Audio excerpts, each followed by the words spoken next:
네, 시중은행의 특히나 신용대출 같은 경우에 뭐 문이 닫혔다라고까지 얘기가 나오고 있습니다. 그 정도로 힘든 모양이에요, 이혜리 기자. 네, 이런 이슈가 나타나면 감정이입을 할 수밖에 없는 서민의 맞아요, 입장에서도 생각을 맞아요. 해볼 수밖에 네. 없는 것 같은데 정말 말씀하셨듯이 문턱이 높아진 게 아니라 아예 닫혔다 이렇게 말할 정도로 대출 절벽 이야기가 나타나고 있습니다. 그 이유가 연말까지 시중은행들이 이 대출 주력 상품들의 대출을 막고 있기 때문인데요. 뭐 신한은행은 모든 가계 신용대출을 해주지 않고 있고 KB은행 같은 경우에는 2천만 원까지만 허용을 해주고 있습니다. 뭐 이외에도 뭐 고액 신용대출이 많은 전문직 신용대출의 한도를 낮추기도 하고 있고요. 네, 사실 뭐 이 코로나 여파로 미국도 그렇고 우리도 그렇고 그 가계 부채 규모가 점점 높아지고 있는 게 사실인데 결국 이게 하루 이틀 된 이슈는 아니란 말이에요. 근데 왜 갑자기 이렇게까지 하는지 좀 알아보셨죠, 예. 유 팀장님? 네. 결국은 너무 빨리, 너무 급하게 가계대출 속이 많이 늘었기 때문이다라고 좀 결론을 얘기를 할 수 네. 있을 것 같습니다. 실제 국내 5개 은행, 5개 은행의 가계대출 잔액을 보면 1년 새에 58조 원이 급증을 했습니다. 네. 그러니까 비율로 따지면 거의 한 10% 가까이 증가를 한 건데요. 특히 이 중에서 신용대출이 24조 원으로 절반 가까이를 차지를 하고 있습니다. 네. 그러니까 주택담보대출 규제는 계속해서 좀 강화가 됐었잖아요. 맞아요. 부동산 정책과 관련해서. 그러다 보니까 이게 신용대출 쪽으로 좀 쏠린 것도 있고요. 네. 거기에다 최근에 주식시장에 열풍이 불면서 대출 받아서 투자하는 분들 많거든요. 그러다 네. 보니까 단기적으로 많이 급증을 했습니다. 네. 그래서 금융당국에서는 9월부터 은행권에다가 가계대출 총량 관리를 요구를 했어요. 그리고 월간 신용대출을 좀 2조 원대로 억제하겠다는 이 목표를 가지고 계속 억눌렀는데 이게 잘 안 되니까 11월 말부터는 연봉 8천만 원 이상의 고소득자에 대해서는 또 신용대출을 또 한 번 억제입니다. 근데 이게 어떤 정책이 딱 나오면 그 시점부터 이게 시행되는 게 아니라 미리 예고를 하고 네. 시행되는 시점까지 기간이 있잖아요. 그렇죠. 이 기간 동안에 막판 수요가 어마어마하게 몰린 거예요. 그러니까 네. 일단 대출을 받고 보자. 네. 그러다 보니까 이게 11월 대출이 너무 많이 늘었어요. 네.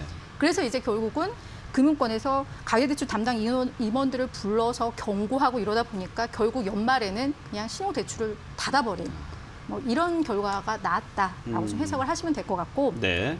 실제 이 국제결제은행인 BIS에서도 한국의 가계대출 문제를 주의해서 좀 경고로 또 상향을 했습니다. 네.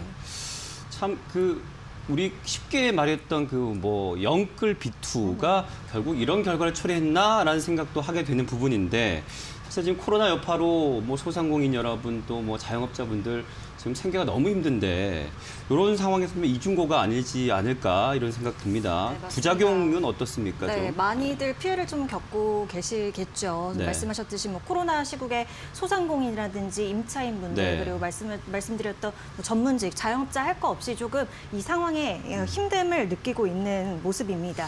일단 이런 추세가 이어진다면 부작용 당연히 예상을 해볼 수밖에 없는데 네. 이렇게 높은 금리가 예상이 되는 2금융권이나 4금융권으로 대출 이 수요가 옮겨갈 수가 있다는 거죠. 네, 네. 근데 아시다시피 그쪽은 이자 부담이 더 크게 됩니다. 그럼 고스란히 우리의 부담으로 오게 되는 것이고 네.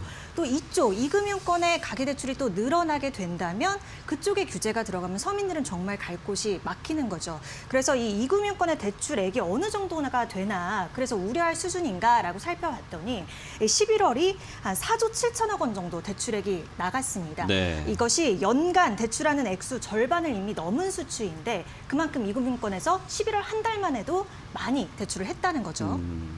이런 부분들이 우려가 되고 있습니다. 근데 사실 그 대출 규제가 이게 가계의 어떤 부채를 좀 안정시키는데 도움이 정말 될까? 이런 의문점도 남고 또 하나는 지금 당장 급한 건 이 규제가 언제까지일까? 이게 또 가장 관심이 가는 부분이에요. 네. 네.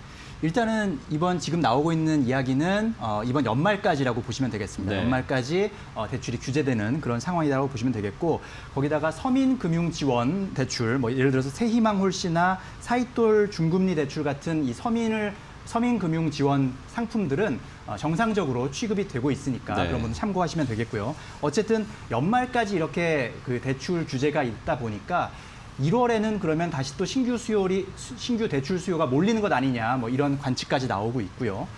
그러나 이번 규제의 명분을 보면 일단은 가계부채의 급격한 증가세에 대응하기 위한 것이라는 점이기 때문에 가계부채 문제가 상존하고 있는 한 계속해서 관련 규제가 지속될 가능성이 있다라고 보시는 것이 좋을 것 같습니다. 또 정책 당국에서 가계부채 문제를 집값 문제와 연결해서 지금 지켜보고 있기 때문에 저금리 상황이고 집값이 안정되지 않는 한 이런 관련한 가계부채 규제는 계속될 것으로 예상이 됩니다. 그러면 은행 입장에서는 과연 이것이 좋냐 나쁘냐 그렇죠. 이렇게 좀 궁금할 네, 수가 있는데요. 네. 좋게 볼 수 있는 측면도 있고 나쁘게 볼 수 있는 측면도 있습니다. 일단은 나쁘게 볼 수 있는 부분은 은행은 예대 마진이라는 걸 통해서 결국은 수익을 수익을 내게 창출하죠. 되는데 네. 그러면 예금을 가져와서 대출을 해줌으로써 거기서 발생하는 그 마진으로 네, 네. 남는 거 아니겠습니까? 근데 대출 자체가 규제가 되면 은행 입장에서는 수익을 낼 수 있는 그렇죠. 어떤 창구가 막히게 되는 네, 그런 네. 셈이기 때문에 그래서 과거에도 대출 증가율이 둔화되는 것은 은행 주가에 부정적으로 이렇게 나타나곤 했었거든요. 그런 네. 부분에서 봤을 때는 은행 입장에서는 조금 걱정이 되는 부분일 수 있는데 네, 좋은 점은요. 좋게 볼 수 있는 부분이 네, 네. 있습니다. 왜냐하면 지금 상황이 좀 일반적인 상황이 아니고 대출 증가세가 과도하게 나타났던 상황이기 때문에 이런 데서는 살짝 브레이크를 걸어주는 것이 오히려 은행의 어떤 그 건전성 그리고 펀더멘털 측면에서는 오히려 좋을 수가 있다. 안전한 측면에서는 그렇게 해석되는 측면이 있습니다. 그렇기 때문에 이런 부분들은 좀 지켜봐야 될 것 같고요. 올해 이미 대출 성장세가 10% 가까이 있었기 때문에 네. 내년에 그 평잔 증가율도 한 7%를 상회할 것으로 예상이 되고 이러므로 인해서 순이자 이익이 견조한 증가세를 이어갈 것으로 업계에서는 좀 예상하고 있습니다. 네. 사실 우리 그 일반 서민들 입장에서 보면요, 부채가 더 늘어나는 게 멀리 내다 보면 사실 좋은 건 아니에요. 네.